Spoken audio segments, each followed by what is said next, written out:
At samantala, mariginit ng COMELEC na tuloy-tuloy ang 2025 midterm elections sa Lunes, May 12. Inegya ng COMELEC laban sa kumalat na isang infographic sa social media na nagsasabing inilipad sa May 10 ang halalan dahil sa matinding init.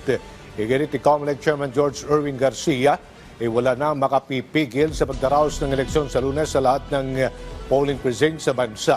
Ayon kay Garcia, posibleng layo ng ganitong disinformation na lituhin ang ating mga kababayan at mabawasan ang bilang ng mga boboto. Kaugnay nito, dineklara ni Pangulong Ferdinand R. Marcos Jr. na special non-working holiday ang May 12 para mabigyan ng pagkakataon ng ating mga kababayan na makaboto sa darating na 2025 midterm elections. Yan po ay ating pong pinasinungalingan. Sinabi natin, walang makakapigil sa kasalukuyan sa halalan sa Mayo 12 sapagkat yan mismo ay nakalagay sa ating saligang batas. Tuloy na tuloy po ang halalan sa lahat ng presinto sa buong Pilipinas.